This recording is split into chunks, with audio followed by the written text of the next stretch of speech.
がここにいるうちの本物のスクールスポーツのために行こうぜベイビーバンこの国は気をつけて、現実になることがありますからね。Personally, I love to talk about what challenges Naoya Monster Inoue. Because we already know how Inoue is going to challenge the opponents. I think we could all be fair there. I think people get it misconstrued. They think I hate Inoue, or they think I'm trying to like down him. Nah. If anything, he's so great that I've already come to the reality that I know how he's going to come in this fight. He showed us such consistency over time. I know Inoue is going to get you at mid-range. I know he's going to show you that really explosive first step. I know he's going to light you up with the straight right hand, and if your defense is a little leaky, he'll come around the guard with the left hook. We know that Inoue is the most dangerous, structured, athletic blend of speed and power in boxing today. So there's no need to discuss what we already know. We know Inoue can challenge anybody from, all the weight classes he competed in, from 108 to now 122 and potentially featherweight. And it's the fact that there are some guys that have some things stylistically that I believe can trouble Inoue, that I believe can give him some problems. This is what boxing is about. Boxing is about the best fighters in the world and us knowing how great they are. And you don't know how great someone is until, they're tested. We know how great Floyd Mayweather was because of all the great fighters he fought. We know how great Sugar Ray Leonard is because of the great fighters he fought. Inoue has fought some good fighters. He's fought some very, very good fighters. He's fought. He has a good resume. But truth be told, just objectively speaking, you can debate and argue all you want. But the most little weight class he ever competed in was the super flyweight division. For whatever the case may be, those fights never came off. You could say those guys ducked him or he ducked those guys or whatever. Who cares? They didn't happen. It takes two to tango. In my humble opinion, I think the featherweight division is the most loaded weight class he's been in since he was a super flyweight. And I see it from my vantage point, from my perspective, I see it as a chance for not like, I don't want to say redemption because he's had a great career. He hasn't lost, so there's nothing to redeem. But in the sense of, competing in such a loaded weight class, I think the featherweight division can offer him something that he hasn't really had in his career, which is depth. A lot of depth, So we know how he's coming. We know he's the best blend of speed and power in boxing today. We know he's got an uncanny ability to close with the straight right hand. We know that he's a very hard guy. Like he hasn't lost yet, so you can't say he's not easy to beat. He hasn't lost yet, right? But like any fighter, no fighter's unbeatable. And there's some flaws there, with like with any other fighter, Like I could sit here, and I think Angelo Leo could be Inoue, right? But Angelo has flaws, Angelo has some defensive flaws that I think he needs to clean up. He's got some things punch selection wise I think he needs to clean up. Like he's got flaws, so. But I just think he's got certain things in his style that could really trouble Inoue. It's like a lot of people will say, well, BT, how can you say Angelo has a chance against Inoue because Angelo lost Stephen Fulton, right? And I've stated this many times that fighters can progress and regress. That fight was 4 years ago, right? And people change. I'm sure you're not the same person you were 4 years ago. And fighters can change, right? Inoue is not even the same fighter he was 4 years ago, right? He's gotten better in some areas. I think he's regressed in some areas, but it's ever going in boxing. It's ever changing, so it's always fluid. You can't use math. I mean, people were saying Lamont Roach was going to get his ass whooped by Tank because he lost to Jamel Herring when he was 24 years old. And that fight was, 4 years ago as well, maybe 5 years ago. He got better. He improved. He became champion. He cleaned some things up in his fight game. So it's just the same principle applies to Angelo. You can't do boxing math. And he's a much different fighter at featherweight. But, Angelo aside, I mean, if Inoue doesn't fight Angelo, if Angelo loses to Kameda, I mean, look, even Espinoza is a tough mountain to climb for Inoue. He's being that big. I think Inoue will beat the shit out of Espinoza. I think he'll beat the brakes off Espinoza. But it's still an interesting matchup. Stephen Fulton seems hungry again. I think he can do better in the rematch than he did the first fight. So that's an intriguing fight. You got Shushu Carrington. You got Mirko Cuello. You got Odabek Komatov coming back into the fold now. He's fighting on April 5th. And there's just so much talent in the featherweight division. So it's not a matter of hating Inoue. I want to make this clear. I don't hate Inoue. I think actually a lot of the Inoue fans are very sensitive to criticism because Inoue hasn't really had much to criticize. And I'm not yes, selfishly, I want Inoue to go to featherweight because, I do think Angelo Leo versus Inoue is one of the best fights in boxing. And I do think we talked about, in the beginning of this video, we talked about challenging. We talked about what excites me in boxing is, okay, the guys that are established, your Usyks, your Inoues, your Crawfords, your Bivals, your Better Bievs. When you talk about this caliber of fighter, you know how these guys, you know how great all these guys are because they've demonstrated in the ring for so long how great they are, right? So it's kind of boring. And for me, as a content creator who has to come here and do this all the time, it is boring for me to talk about can they beat this guy? Can they beat that guy? Because it's clear as day they can beat anybody that's around the week because they're just that good. It's more exciting to me to talk about who it is that can challenge those guys, who can challenge the status quo and give these guys a run for their money, right? Because nothing's ever permanent in boxing. Everyone thought Mike Tyson was invincible, and then he fought Buster Douglas, and then he got his ass whooped, and then, the course history was different. Then Douglas loses to Holyfield, Holyfield loses to Bo loses to Holyfield, Bo gets the title back, Bo vacates, then Lennox Lewis becomes the dominant guy of the era, right? So it's always been really, really intriguing to me to see who can challenge the status quo.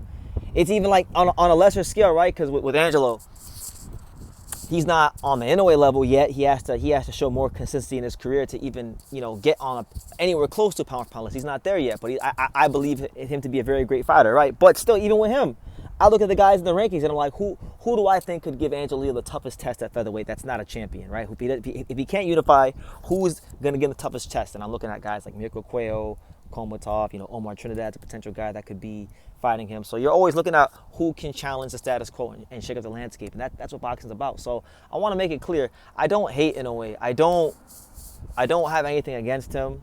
I very much am a fan of him. I do support him. I've supported his career. I will continue to support his career because I support Japanese boxing. I love Japanese boxing. I love what Japanese boxing has brought to the sport. I love what it's done for the sport and for boxing fans, and it's changed the course of my life. So I can't hate on someone like Inoue, who, even though I never had the opportunity or the pleasure to meet him and talk to him, because it's very difficult in Japan with Ohashi and all them. I hope one day I do get the chance to do that and talk and understand him more. But I'm a human being, I have what I would like to see as a boxing fan, and sometimes it comes out in the wrong way because I'm very passionate about the sport. But look, man, we know how he's coming. We know Inoue right now in boxing. We talk about, any weight class, heavyweight on down. He's the best blend of speed, power in our sport today. He is the most amazing boxer puncher that the sport currently is providing us, right? And the most consistent boxer puncher the sport is currently providing us. So we know that, yes, not only could he beat all the guys at 122, which he's done, but we all know that he's going to go in as a favorite against all the guys at featherweight because he is that damn good, and he's demonstrated that for a long enough period of time for that to be a thing. I only get angry at what's going on now. It's because I know it's actually, in a way, you guys you see it as disrespect that I'm going off about him, because I think personally he's so great that him fighting a solid contender like Ramon Cardenas, for a lot of fighters that's a good win. Ramon Cardenas, if it was like a regular champion, like if Merjan fought Cardenas, that's a good win. If other top guys at 122, if Sangoon beat Cardenas or Cardenas beat Sangoon, these are all good wins for them. But for Inoue, the standard is just that much higher. So it's actually a compliment. I'm saying to you guys, I think he's so good that he's gonna need to compete in his 5th or 6th weight class to even get a challenge. Y'all shouldn't take it as disrespect. Y'all shouldn't take it as, BT's downing Inoue. A lot of you guys like to pull up things that happened to me in Japan and say that I'm hating on Inoue because I didn't get some sort of interview, which personally, it's not that big of a deal to me. If I get the interview, cool. If I don't, there's a lot of great fighters to talk to. Obviously, it'd be great. I'd enjoy it, but I don't hold that against Inoue or any fighters. I just think he's so great that he shouldn't be at 122. I think he's wasting time. I don't think he's still in his prime, but I don't think he's in the middle of his prime. I think he's in the tail end of his prime. So, in my opinion, I think the next 3 to potentially 4 fights, these are going to be the last of prime Inoue, in my opinion. The peak of Inoue was the Fulton fight, was the Linaire 2. But the prime, it's still going on. It's still been extended. I think the prime is coming to an end. And I don't think he should waste the ending fights of his prime fighting Ramon Cardenas. With all respect to the brother Cardenas, who's a hardworking fighter. I respect his journey. I think Inoue should be chasing glory at featherweight. And Nick Ball, they've been talking about Nick Ball. And I got him, Nick Ball is cool. It's my opinion. It's my opinion. I think Nick Ball is the weak link of the featherweight division. I think he's got the most one-dimensional style. I think Nick Ball, he's a short fighter, right? But he's kind of wide. So I don't want to say he's small, but he's been fighting nothing but small guys since he won the title off Ford. When he got the title off of Ford, he fought Ronnie Rios, who was a career 122-pounder. And then he fought, he's fighting now Doheny, who's been a 122-pounder, right? And I know you can make the argument and you could say, well, BT, what are you talking about? Angelo Leo was a 122-pounder. And Stephen Ford was a 122-pounder, so it's the same thing, right? But, those guys are at a higher level. Let's be real. Angelo Leo and Ball are at a higher level than Nick Ball. Angelo Leo and Stephen Ford are at a higher level than Nick Ball. They both they demonstrated that they could be great at that level, right? And then now they've demonstrated they can be good in another weight class. So those are 2 division champions. Those are guys that have had knockout of the year candidates and fight of the year candidates and beaten undefeated fighters, been in all kinds of scenarios and showed that they're competent enough to come out on top. So you can't class Nick Ball on the same level as those guys. And then, Rafael Espinoza has beat Robeisy Ramirez and even made him quit, right? And Robeisy Ramirez is a top-grade fighter. And he made him look like trash in that rematch. Made him quit. And Espinoza is a hard guy to prepare for. So in my eyes, I feel Nick Ball is the easy pickings of the division for Inoue. And I don't really lend too much credence to that. I don't lend too much credence to a Nick Ball fight. So if you're telling me that Inoue's next, because I think his prime is going to end in about 4 fights. I don't think he's got much longer left in his prime, as much as you guys think. So if you're telling me that he's going to waste 3 of those fights on Cardenas, Merjan, and Nick Ball, that's a waste of time to me. If he started with Nick Ball, I could be cool with that. But Cardenas and Merjan is a waste of time. Merjan, we don't got to get into what Merjan did all those years ago, right? You guys know how I really feel about Merjan. Cardenas is a solid fighter. He's solid. He ain't special, but he's solid. He should be at featherweight right now. And it's not a matter of me hating on him. It's not a matter of any of that. It's just a matter of, we know how great Inoue is, and I'm actually giving him a compliment. I'm telling you that he's so great that a fight against damn near anybody left at 122 is a foregone conclusion, right? It would be much more interesting to see him try his luck against, some of the guys that have belts at featherweight, because those guys have, really interesting attributes that could give him problems. I feel Espinoza with the height and the more importantly than the height for Espinoza, it's the density of his bones. He don't gotta touch you too many times to really hurt you, right? He touch you a couple times, you're gonna feel it. You're gonna get your eye socket broken. You're gonna want to quit. You're gonna beat the fight out you, right? That's the kind of fighter he is. You can't prepare for that kind of style in the gym. You guys gotta figure it out on fight night. You got Angelo Leo, who I really believe at featherweight is the most well-rounded fighter of the champions. A complete boxer puncher in the weight class. He can be a volume puncher. He can counter punch. He can be a one-punch counter punch guy. He can knock you out to the body. He can knock you out to the head. He could fight you. He could fight you in different stance. He could fight you at the high guard. He could fight you out of the traditional, his regular stance. He could fight you in the Philly shell. He can walk you down on the Philly shell. He can double jab. He's got great footwork. He can pivot. His bag is incredibly deep when it comes to featherweight. He's worked a lot on his weaknesses and turned them into strengths, which is what the great fighters do as their careers progress. And I really believe a lot in him as a fighter. You got him. You got Stephen Fulton, who has seemed to get a new lease on life, winning the title. So I'm just saying, guys, I feel like I had to make this a video because I haven't really been enjoying the Inoue content recently, just because like I do get animated and I do say things like off the cuff and passionate and sometimes not in the most PC way. But it's just how it's how I am, and sometimes it's for good, but it's not so good, and so like that's where I'm coming from. That's really what I think is like. Inoue has demonstrated such greatness for such a long time that I just think so highly of him that I think he could move up to featherweight right now.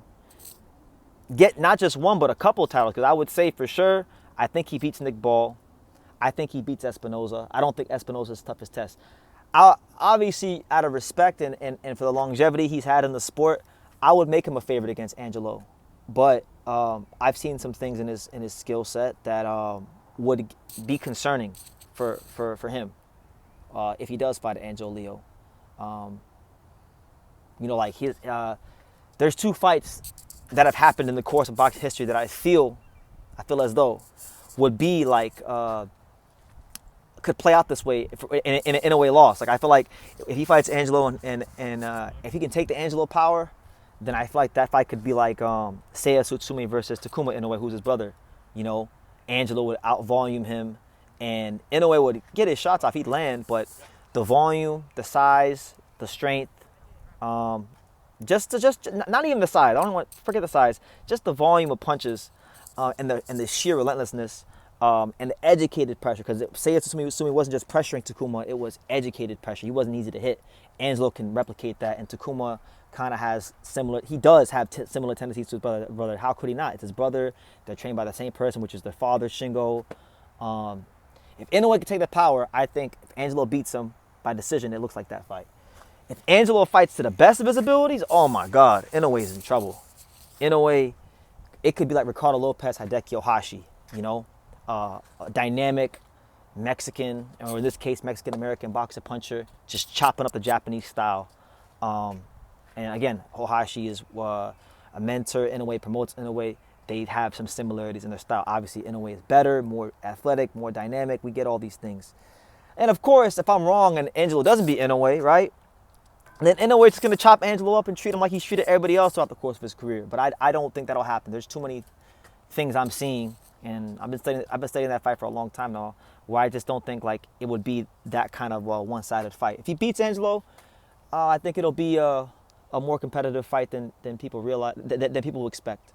But to me, that's the most interesting fight at featherweight for him. And there's plenty of guys who don't have belts that would give him a good fight. So, yeah, I rambled for 18 minutes, but I just wanted to come out here and say, look, I don't hate Inoue. I think a lot of the Inoue fanboys, y'all need to stop being so sensitive and stop your idol worship. Like, he's a great fighter, and I wouldn't have made all these videos about him over the years if he wasn't a great fighter. I think the world of Inoue as a fighter.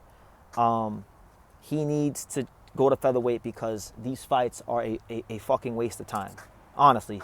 And they're a waste of time primarily because of how great he is and because of his skill set. And I'm going to tell you guys this. If you guys think, it's cool that he's fighting Ramon Cardenas, it's cool him fighting Merjan, cool, but it's a waste of time. And he shouldn't get any credit for beating these guys because these guys are not the kind of fighters that can challenge him. And we know this because he's demonstrated it on so many times. And the kind of position he's putting himself in by fighting these guys and wasting time and taking his sweet time going to featherweight is he has a bad performance. If he has, let's just say, right, let's just say hypothetically, he fights Ramon Cardenas, he gets his ass by Ramon Cardenas, or he just looks bad or gets knocked down or something like that. Now his stock goes down. Now he's going to shoot down the pound-for-pound list. He's already shooting down the pound-for-pound list in my book because he's fighting these guys that are not, top guys. Because he cleared out the weight class. He beat all the top guys in Fulton and Nery and Tapales and these kind of guys, right? So now he's going to put himself in a position to be a hype job and get exposed. Honestly, I'm not going to call him that, but if he fights Ramon Cardenas, who's relatively unknown to most of the boxing public right now, he goes in there, gets dropped, or loses, even worse, loses, now exposed. I got to come here, and I got to say, Naoya Inoue exposed by Ramon Cardenas. And y'all don't want to hear that, and I don't really want to do that So it'd be nice for him to fight somebody at featherweight so that if he does lose or have a tough fight or look back and say, well, at least it was like he scaled the mountain.